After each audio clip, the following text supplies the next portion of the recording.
Thank you so much for watching Sashiko Live Streaming. This is Atsushi.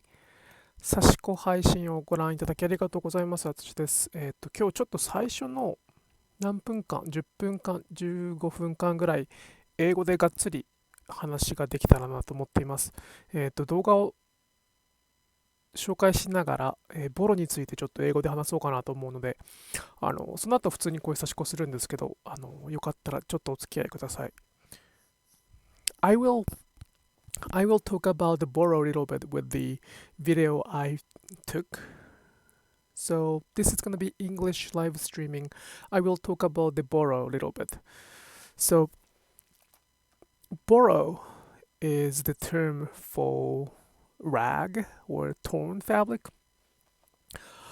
Boro is not a method. Some people think that a boro is some of the technique the Japanese use to mend the fabric. In my understanding, it is not the technique. It is more like the result of the patching the fabric in extreme poverty. They didn't have enough fabric to they didn't have enough fabric to okay they didn't have well, this is the camera. They didn't have enough fabric to make a new cloth out of it, so they had to mend the fabric. That's how they kept patching, and then the result of that patching became Boro.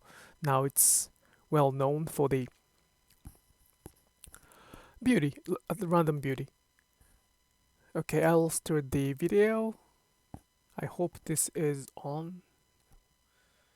Is this on? Just a second, okay. I'll start the video. I hope this is on. Okay.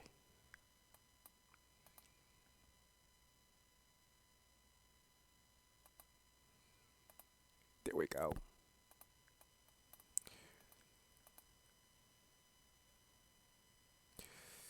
Let me check if everything is okay. Okay.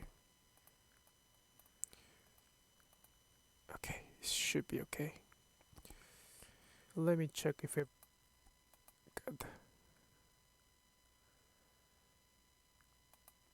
Okay.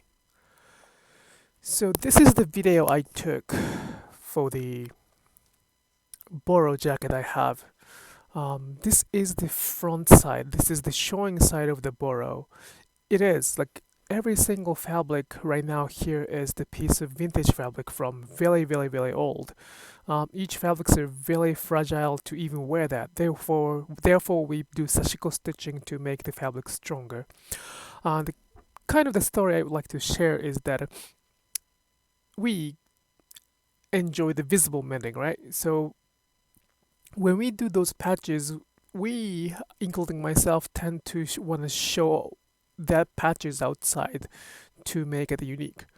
However, traditionally, that patches were a sign of poverty or shame in Japanese culture, like a long time ago. So they hid it. They hid those patches, and this is the inside of the jacket. The fabric itself is very fragile, as I said. So there are a lot of holes. There's torn. So we kept patching and patching over and over again. But when we patch it, we do not show those patches to the others. Again, it was a sign of shame. So therefore, we didn't want to share that. Personally speaking, this can be a good outfit as well, but that was not the case for them. So this jacket is more like my social experiment that I'm doing. This is from my mother, who made it for me, and I received it as a jacket, and then I am wearing it in my ordinary days, and I wear that. When I wear that, by frictions, I get a lot of damage. It's not that strong. So when I get the damage, I do Sashiko stitching to make another patches, and then keep wearing that. I think that routine of wear that, use that, and then patch it, fix it, repair that, the repetition of those Sashiko stitching made beautiful balls we can see right now. I do not wear that every day. I do not go to everywhere with this jacket. So it is the speed of mending, speed of repurposing is not that fast in comparison to the Boros we can see in the museum right now. But I think we can do the social experiment with this, that how we can proceed this Sashiko stitching and Boro result. I hope it makes sense that how we make Boro and how Boro was made. Um, the Japanese, they used to say that if you have a size of this size of fabric, like 2-inch square, you gotta keep it because you might be able to have a chance. You might able to.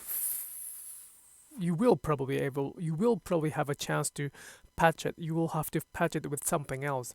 So, well, don't do that in 2019 because it's gonna be a good way to start hoarding issue. But that's how we thought of the fabric, and that's how we appreciate it, how they appreciate it, and that's how poor they were.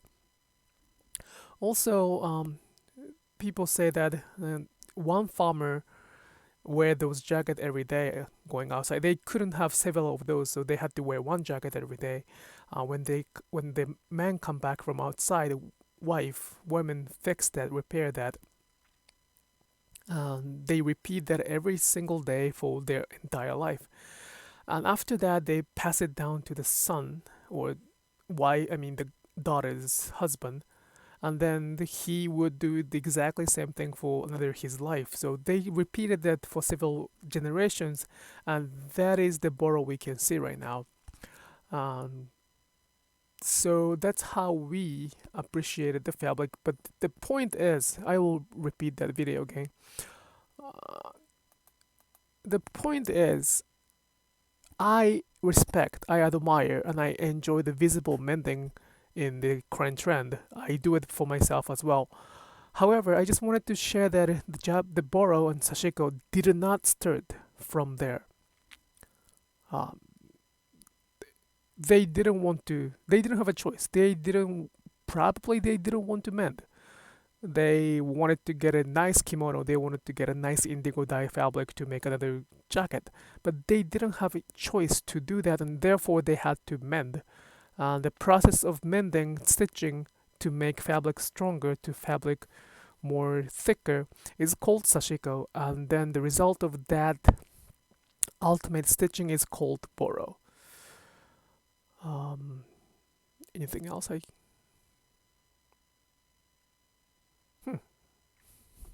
I probably forgot something. I wanted to share something else. Just a second. I'm thinking about it.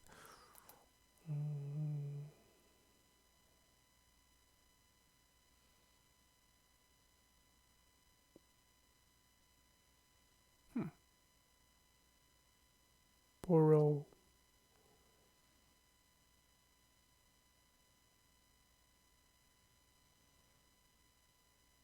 I completely forgot. It happens. So after this jacket, I have another piece of Boro. We try to kind of recreate it to follow the extreme poverty that a Japanese had to go through. So the another piece which is gonna come after this jacket is very fragile.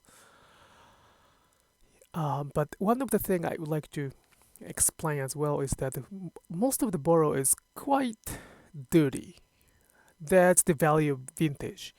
I don't think a lot of vintage dealer wash their Boros, or I do not think so. But we make stitches, so we have to wash the fabric. Otherwise, it's impossible to make a stitching because it's so stinky, so dirty.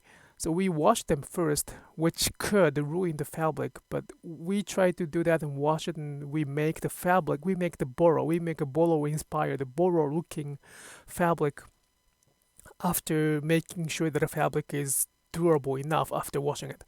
So our Boro fabric is kind of fresh. It smells like sometimes detergent. I don't know if it's good or not, but it sometimes smells detergent, which is, I think it's okay. Fresh Boro, we call that. But some of the boroughs are so dirty, so dusty. This is the borough I was talking about. We try to follow as much as we can. Like we use extremely damaged vintage fabric to make this kind of borough. And this, I think there are at some point there are 6 layers. Even forgot how many layers we put in on. But this is probably the best imitation we made in contrast to this borough we can find in the museum. Um, it's quite beautiful, quite sometimes like a little bit intimidating. I don't know if you understand this concept, but fabric talks. So some of the boroughs are kind of scary. I do not feel intimidation by this borough fabric, but some of the borough fabrics are kind of scary for me. Since I know that this is from us and we put a lot of appreciation and a lot of, I think, wishes at that point. Like, back then, I was wishing to be able to share the Sashiko to a lot more people. So this fabric has a lot of wishes, and that's why it looks kind of powerful. But that's a kind of quick summary of what Sashiko, I'm sorry, what the Boro is. I forgot something that I wanted to explain, but this is what's happening. And again, as I said, the Boro was a kind of shame for Japanese people. They didn't want to share that they were so poor that they had to make patches. They didn't have a choice and they wanted to do something else. For that purpose, there are not many Japanese people who share those culture. I am the generation of, and I came to the US to study, so I'm really in a mix of Japanese native who understand the Western culture, I guess. So I can share this culture based on that I'm accepting that it is a culture of shame. But like my grandma's mother's age, like 90 years old, close to 100 years old, they didn't want to share those information with me, even with me. So that's why it's kind of difficult to find the resources. It's even difficult for me too. So, but I wanted you to know that there's a story, the other side of the story like that. Okay, let's go back to the Sashiko stitching. It's so difficult to keep talking in English. If you could give me some questions, I will be happy. I am happy to answer those questions about the Boro. If not, I will probably switch to Japanese. よし、ありがとうございました。長かった。こんばんは、おはようございます。ちょっとだけ差し越して寝ます。もう13分ずっと英語喋ってたよ。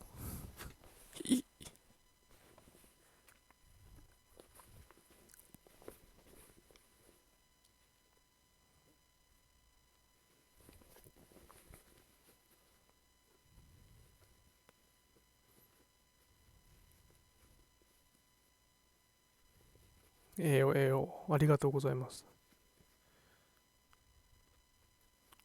素晴らしいタイミングだったですよ。もうこれ以上喋ることないかなぐらいのタイミングで来てくれてありがとうございます。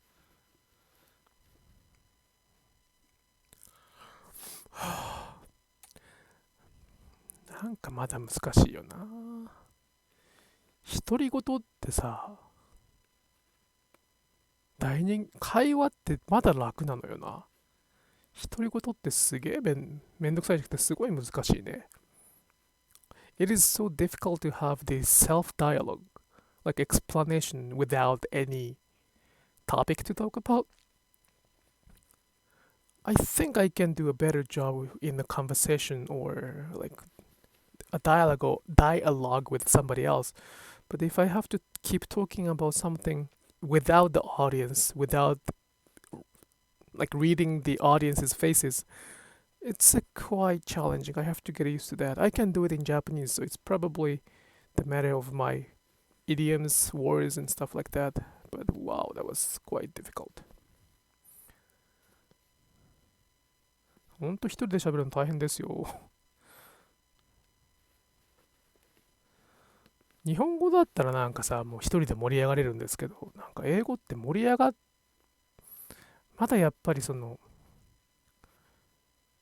考えずに言葉が出てくるレベルではないので、だな、すごい。だって今もなんか途中でさ、ボロの話しながら、今文法間違えたとか、変なことなんかもっと綺麗な英語にすればよかったとかと思ってる段階でやっぱり話したいこと以外のことに頭が働いてしまってるので、なってくると難しいですよね。あとね、やっぱ眠たい。夜は眠たいんです。本当に眠たい。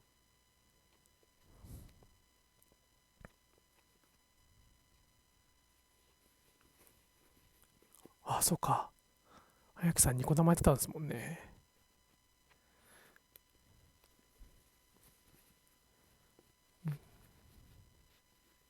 大先輩じゃないですか。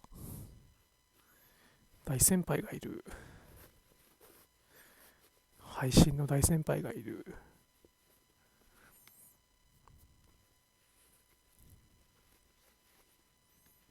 そうか、コメント読み上げるツールとか言いながら、でもさ、そんな人いないんだよな。でも、あやきさんいるから。大先輩だ。どっか、そうか、なんかそれどっかで前伺って忘れてましたね。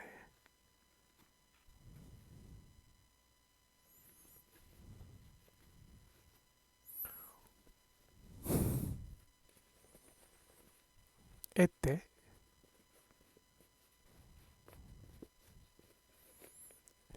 なんか言った俺。大先輩。ちょっと待って。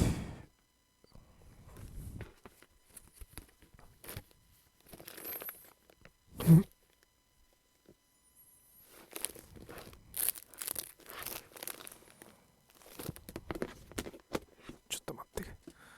書き渋いとがない。書き渋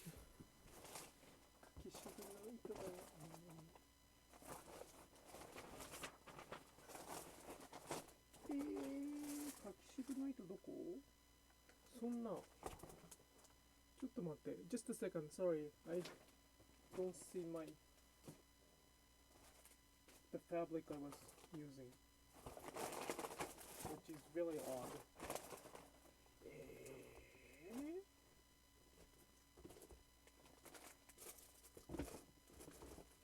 ちょっと待って、本当にさっきまであったよ。さっき掃除したのよ。ちょっと待って。ち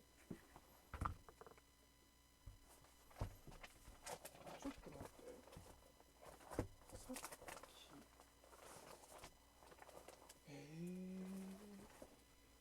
どうしよう。どうしよう。どうしよう。書き渋の糸がない。なんで？ちょっと待ってね。ちょっと待って。Just a second, okay? Just a second, okay?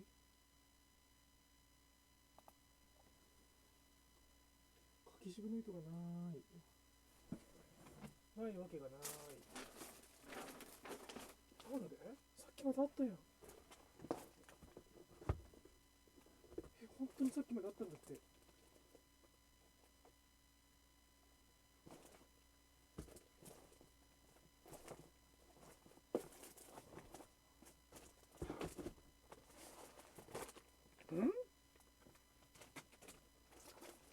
神隠しだ、神隠しにあった。神隠しにあったる。神隠しにあったかのごとく。本当に？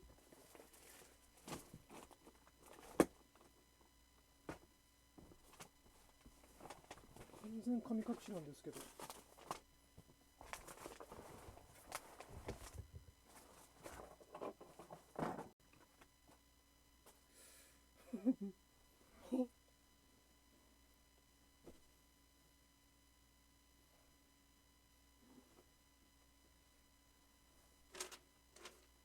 ちょっと笑えない。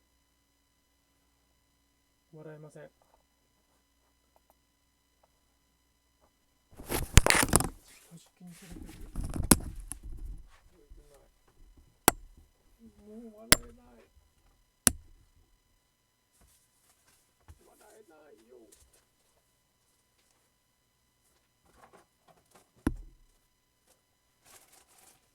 ういう配信しちゃダメだよね。こういう配信しちゃダメだよね。ちょっとでも本当ごめん、もうなんか違うことする。違うことするって言っても今日それしか準備してきてないし。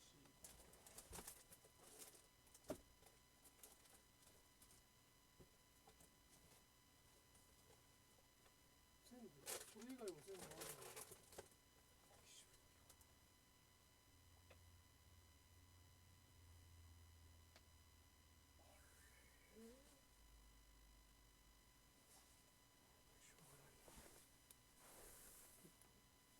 しょうがないよね。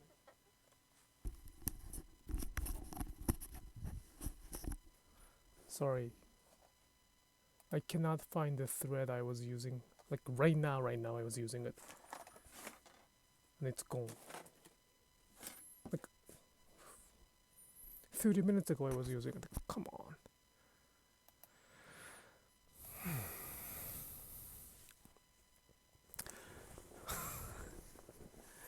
ちょっと待ってよ。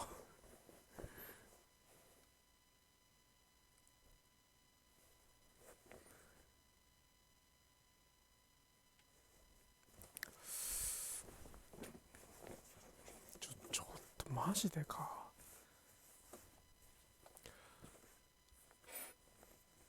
差し抜けやります。Sorry about the questions. So please explain what side to stitch on. I am stitching from the back side of the fabric.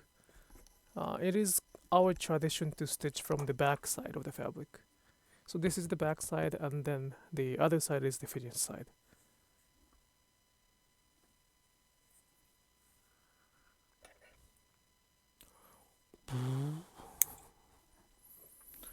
これはミステリーだな。まあ一つ可能性はあるんだよな。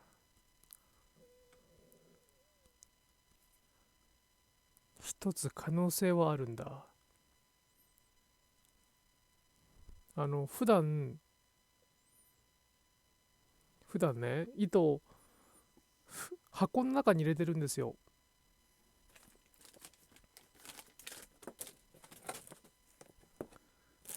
普段箱の中に糸を入れてるんですけど、さくらが遊んじゃうから。ただ今日配信する前にちょっと刺し子やってて、配信前にちょっと皿洗いに行ったこの20分間の間にさくらのせいにしちゃおうかな。でもちょっとこれ配信終わったらさくらのベッドを見に行ったら多分そこにあったりするんですよね。いや、配信の前ここにあったんだよ。配信の前ここにあって、お皿洗って帰ってきて、よし英語で配信するぞって配信して、でもう糸についてた段階なので、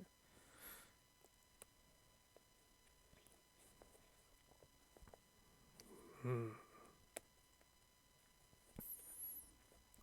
思議。ちょっとこれもクローズアップするか。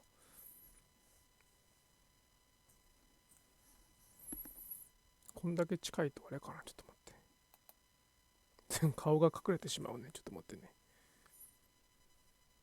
こんなもんかな。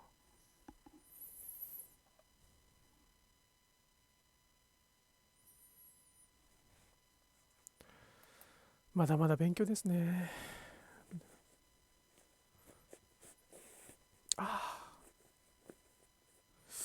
そうか。もうなんか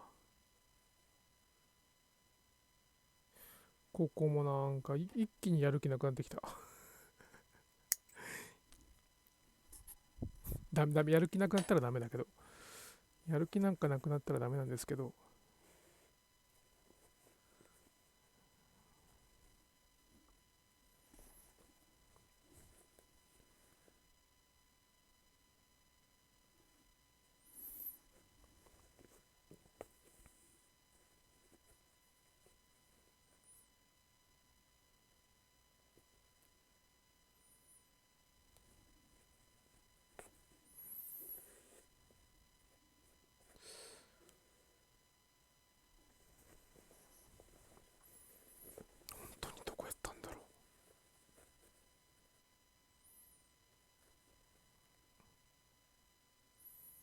刺し子あるあるですらないからね。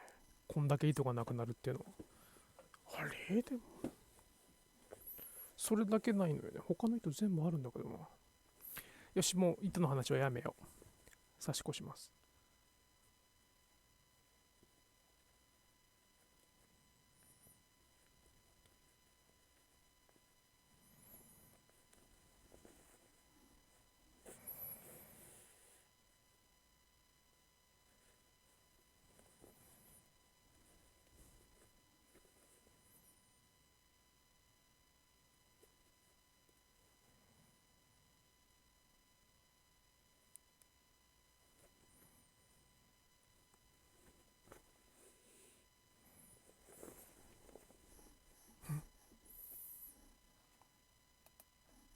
止まってないね。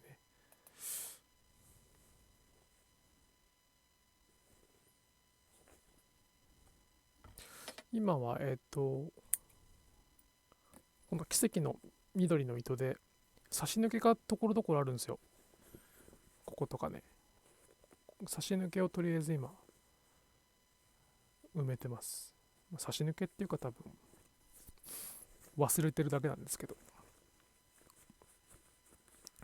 やっぱなんか英語での配信ってすっきりしないんだよな。お、心の漏らししてしまったぞ。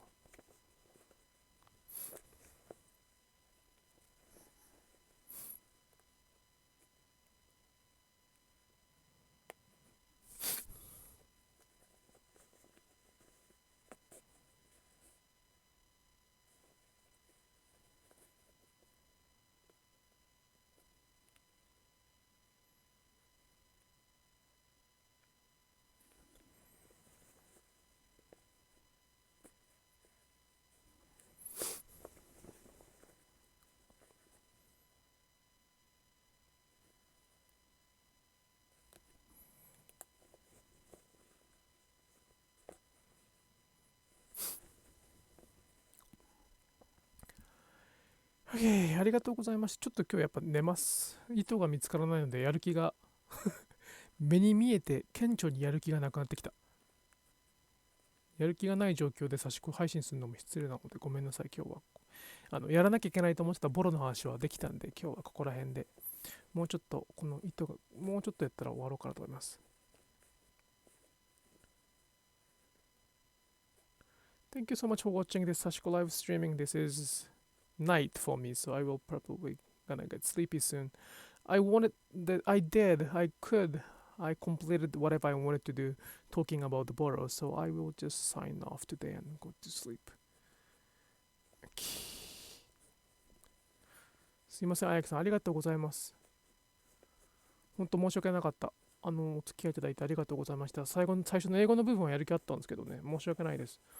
本当に草木染めの糸がないっていうのが、今、びっくり。すいません、ありがとうございました。それでは、またね、バイバイ。